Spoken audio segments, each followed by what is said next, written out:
Good morning, good afternoon, or good evening to our global audience, and welcome to IP Talent's next webinar series, Defining what Maligned means in a Maligned Foreign Talent Recruitment Program. My name is Trevor and I'm an analyst here at IP Talents, and before we get started, I'd like to let you know about the two options we'll have today for questions at the end of the webinar. We have our standard chat question located in the chat box to ask your questions, and today we will also be offering a verbal function. In your control panel, you will see the outline of a hand. By clicking this button, you'll be able to raise your hand and be unmuted to ask your question. Without further delay, I'd like to turn it over to the gentleman presenting today. So Mike and Stefano, over to you. Thanks, Trevor. Hi, everybody. Welcome again. My name is Stefano Serafini, and joining me today is my colleague, Mike Shannon. Just a little thumbnail sketch of who we are and what we do.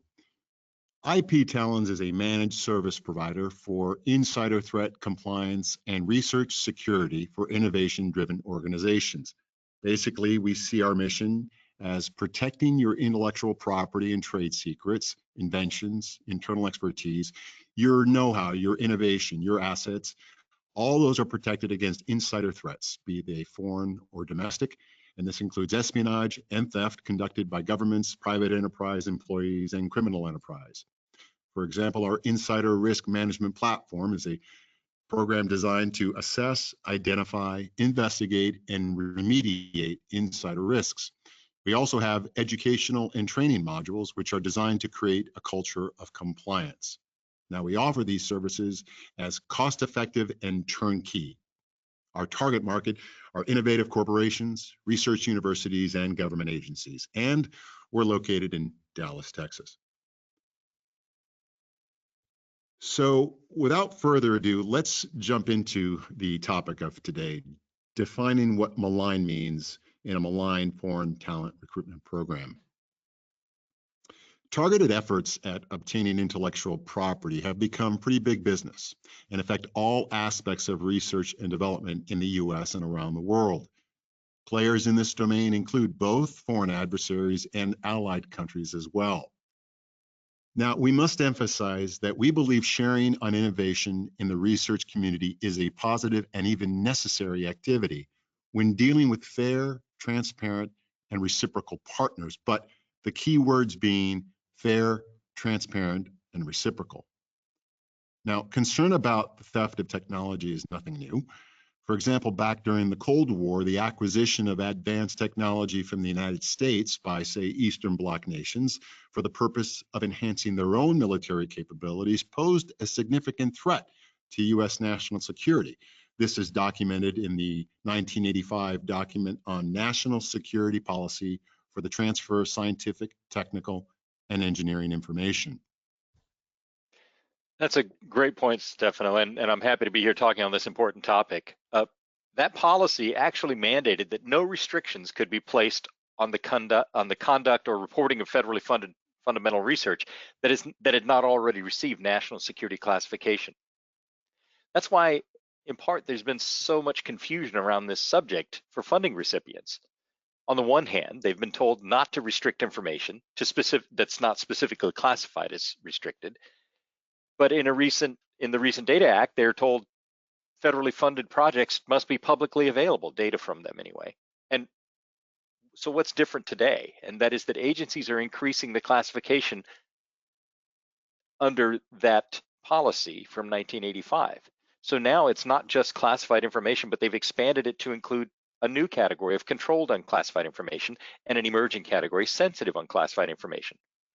That's expanding the definition of what that policy talks about, have specifically classified as national security, to include, in many cases, basic research to protect the US taxpayers' proprietary interest and the interest of those organizations that have been doing the R&D.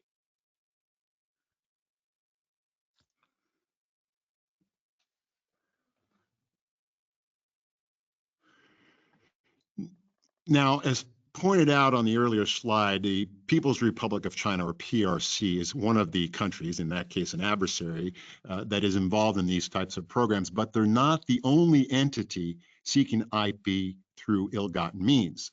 but they certainly are the most prolific. So even though we don't focus solely on China, you will see in this slide presentation a lot of data speaking to the China threat, because a picture speaks 1,000 words.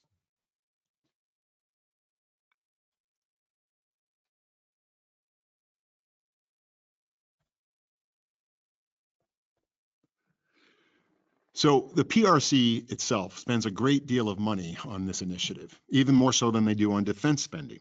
For example, taking a look at this slide, you can see that China spends about 2.5% of their GDP on defense. But according to the FBI, they spend approximately 15% on talent acquisition and IP gathering efforts. 80% of all US economic espionage prosecutions are alleged to have been conducted to the benefit of the Chinese state, and 60% of all trade secret theft cases involve China. Now, here's an alarming statistic. Patent applications by China have exponentially increased since they instituted their 1,000 Talents program. Mike, can you speak a little bit more about this program and what it means for the patent applications coming out of China? Sure. Looking at this chart, it's easy to think, well, it looks like China's emerging as the dominant innovator in the world. That's really not the case. What you're seeing in this chart is that the US continues to lead in innovation, but China's getting patents on those innovations. You see the line that says 1,000 Talents programs introduced in this chart by Bloomberg. That's actually a little bit off. The talent programs were introduced in the late 1990s. What you're seeing that's introduced in 2008 is the emergence of those graduate students that came in the late 90s but have grown in position and access to information, and the evolution of the talents and IP acquisition programs that are leading to the change. So in 2008, you start to see the rise in applications between China and a decline in the US. The US is being every bit as innovative as they ever have been, but the opportunity to benefit and to patent from those innovations is being lost. So that's really what you're actually seeing beginning to happen in 2008.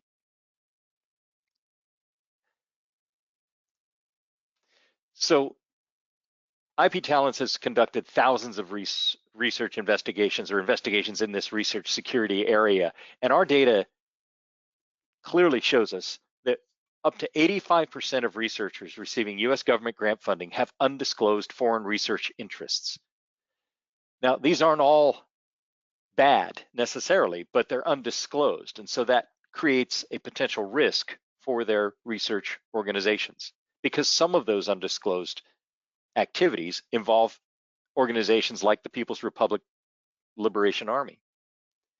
And 95% of those undisclosed activities that we found inure to the benefit of China. But what's most alarming, and probably a surprise to many research organizations, is that 100% of R1 and R2 research universities have unreported foreign research collaborations under funding. And the problem with that is that in some of those cases, researchers have personally enriched themselves for decades through backdoor secret joint ventures and patenting funded tech, or operating a shadow lab in companies, essentially accepting risk on behalf of their organization, but unbeknownst to their research organization. Yeah, and this has been done through recruitment programs like talent programs. So, what is a talent program? Well, according to the Joint Committee on the Research Environment, or JCOR, talent programs are defined as being designed to recruit experts to fill technical jobs that drive innovation and growth in another country's economy. Now, we must emphasize talent program participation is not against the law per se, or necessarily a non-compliance issue. But individuals who agree to the terms of membership in such programs must understand what is and is not legal under US law when sharing information. For example, performing a task as simple as downloading intellectual property like a grant application or research data or outcomes has the potential to be non-compliant or even criminal conduct. And failure to report participating in such programs can also be non-compliant, depending on whether the activity is viewed as serving as a foreign agent. Clear as mud? Well, there's more. Let's look at the elements of a talent or IP acquisition program. Talent programs can start innocently enough. I mean, whether it's an invitation to speak or share your research or discuss your life's work, they often are presented as an opportunity for additional funding, prestige, and even increased support for the researcher or even research institution. Well, that sounds great, right? For years, researchers have been encouraged to find other sources of support and collaboration. This has been the mark of successful researchers for decades. So why is it an issue now?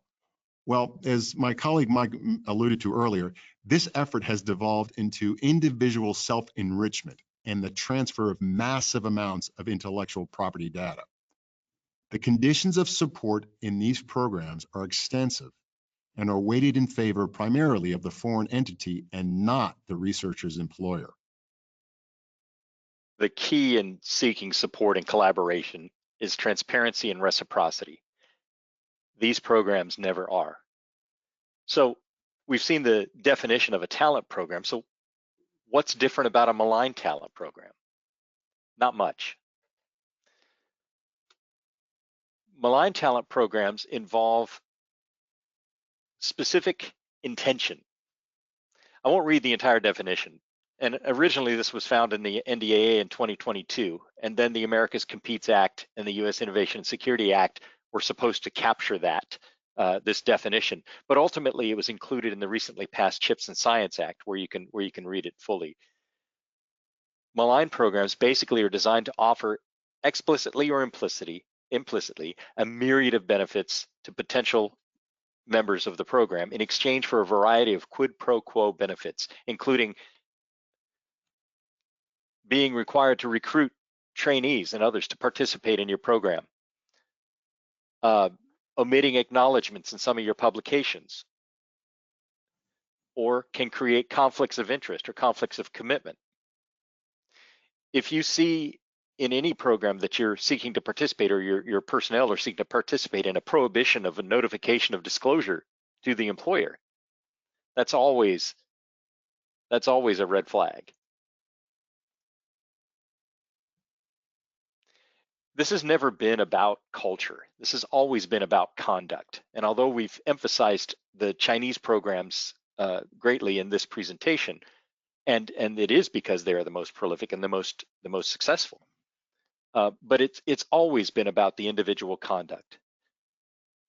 These programs, whether they're maligned or not, they allow foreign actors to gain access to research and expertise for cutting-edge technology, to benefit from your years of scientific research conducted in the United States and supported by U.S. grants and federal funding, as well as private funding. And they can severely impact the U.S. economy.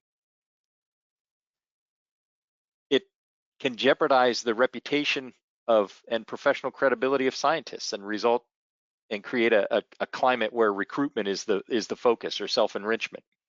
And it can result in lasting financial damages to your institution through loss of stolen information, or inability for your researchers, if they're found to be non-compliant, to even participate in federal research funding. The Chips and Science Act that passed recently specifically directs the Office of Science, Technology, and Policy of the President to issue guidance clarifying that researchers working on federal supported research projects must disclose if they're participating in a foreign talent recruitment program as part of the Federal Research Award proposal. It also requires that OSTP issue guidance for federal research agencies prohibiting researchers from working on federally funded projects from participating at all in malign talent programs, and it prohibits the federal agency personnel from participating in any kind of talent program.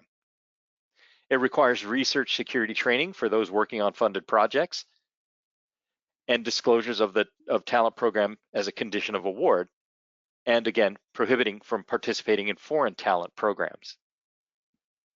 Chips and Science also requires a research security program depending on your level of aggregate grant awards.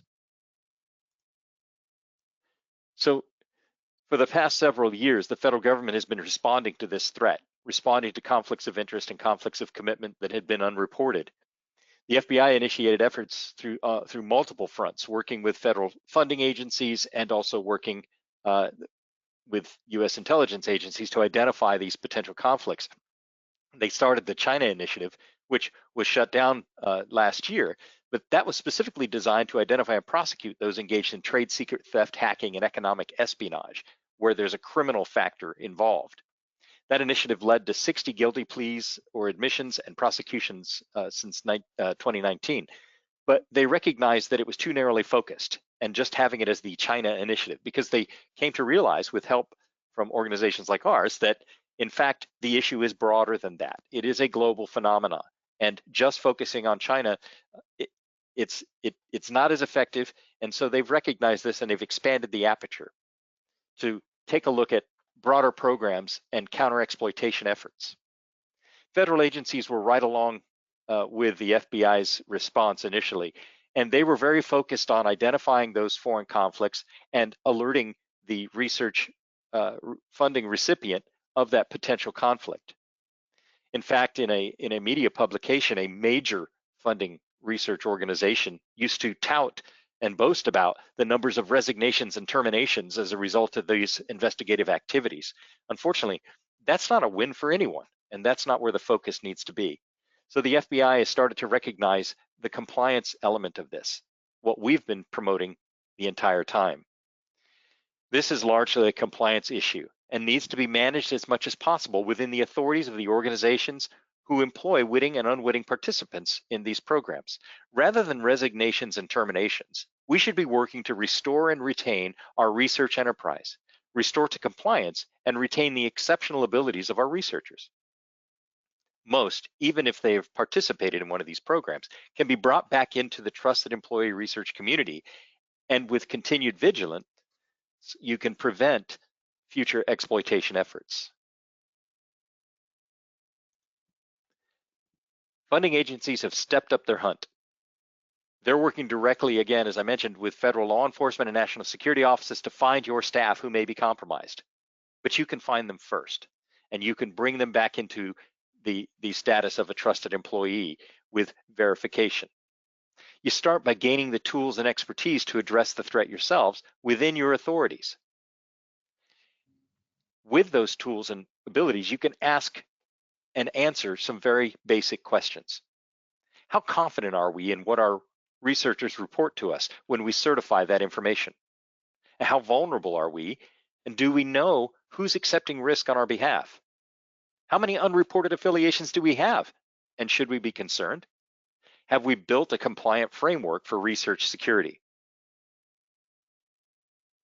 Yeah, those are great questions, Mike, and questions that every R&D organization should be asking themselves rather than wait to be told by a funding agency that they may have a problem.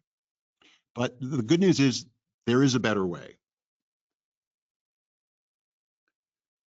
At IP Talons, we believe that better way involves focusing on restoration and recovery. This will build trust in your research community with your researchers, because this is a collaborative effort. If you join the federal agency hunt, you will be asked why the university is acting like a law enforcement or intelligence agency. You must focus on protecting the trusted research workforce, as well as the organization's reputation and resources. Mike, can you speak a little bit more to the points in this slide? I can. So you want to look at 4 big buckets of activity. First, you want to check the veracity of your annual conflict of interest reporting. And we hear a lot about the success of conflict of interest programs as measured by the percentage of completion of the conflict of interest report.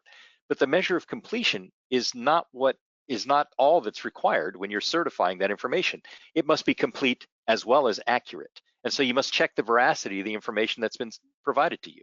You must validate the veracity of the reporting that are made in applications during the pre-award process. Before you even send the award in, routing that through the pre-award process to your research security office to look at the individuals on the grant application to confirm that what they have reported is in fact accurate and complete will limit entirely the possibility that you'll receive a letter. And even if you do, you will have identified and addressed any conflicts that you may have found. while you're checking the veracity and validating that information and proactively looking for potential conflicts of unreported activity of risk to you, you need to then, when you find something like that, investigate that, look at those affiliations of concern and make informed decisions on those affiliations. Is that a risk we're willing to take? What is the impact of that on the grants that we're going after? And how does that reflect to the funding agencies and partners that we're working with in our ability to be a trusted partner? And then internally, you need to build a culture of compliance, but also of trust. And you do that by trusting but verifying to keep vigilant due diligence efforts in place and keep the researchers focused on science. Your focus must be on protecting the trusted research workforce and the organization's reputation and resources.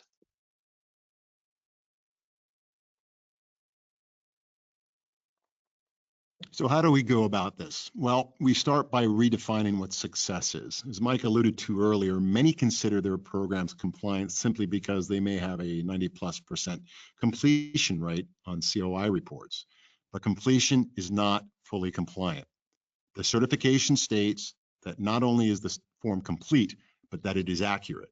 And a good strategy for research universities and other organizations to consider is to proactively manage their COI risk before they receive a formal letter of enforcement action from any government agency. We recommend leveraging open source intelligence to identify your research foreign collaboration risk vis-a-vis potential malign talent programs and to correct any errors and omissions in your institution's COI reporting. IP Talent clients can do this by subscribing to our Express COI disclosure veracity checks. In this managed service, our analysts work with research universities to identify, assess, and correct COI reporting errors and omissions on reported disclosure forms. We also verify the accuracy of foreign research disclosures on new research grant applications before the university submits the application to the Federal Research Grant Funding Agency. This prevents future COI allegations as the data is verified.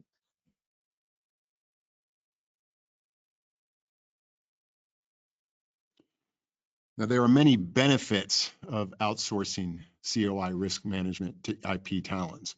As you can see from this slide, our managed service builds stakeholder trust, improves transparency, opens up commercial opportunities to increase your research portfolio, complies with the emerging regulations and rules established by government agencies, and puts your research security and compliance program on a roadmap to maturity.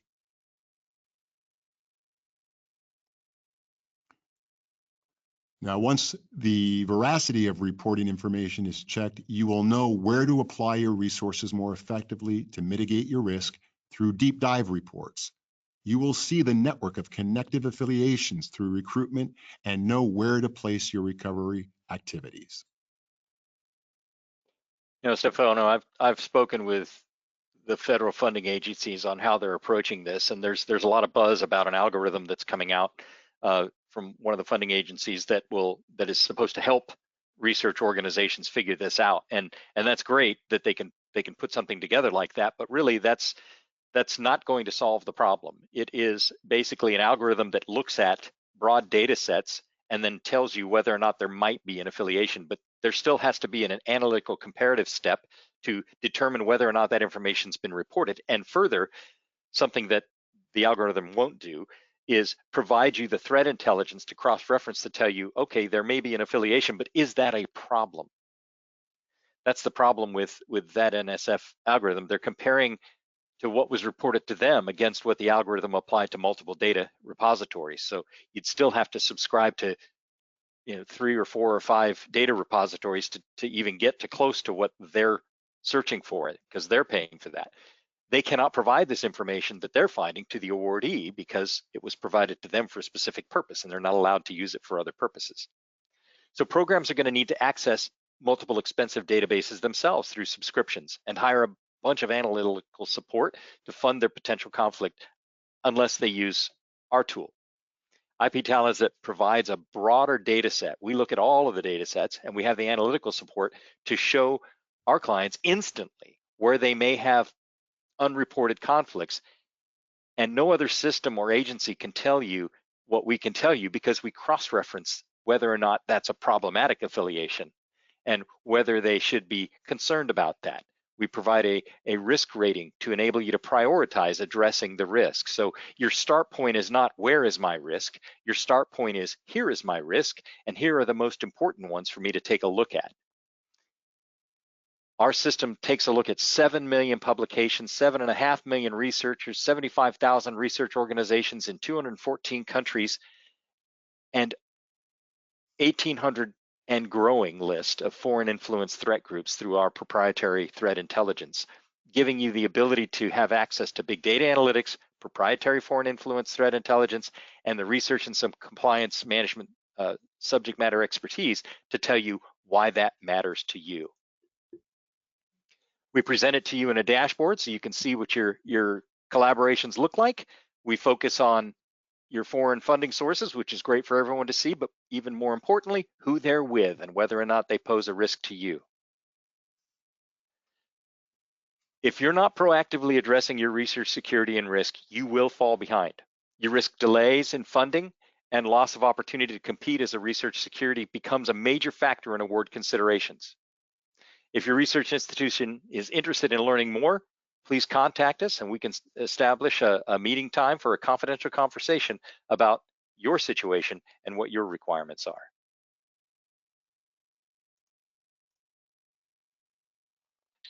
Mike and Stefano, thank you very much for that informative presentation.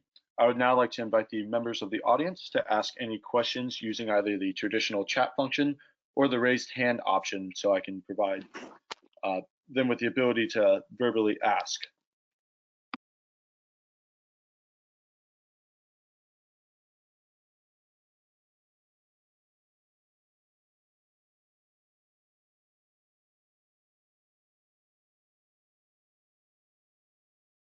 We welcome questions after the webinar as well. If you're not thinking of any now, you can email us at any of the contact information there or IP Talon's info, and we're happy to address your questions that way as well.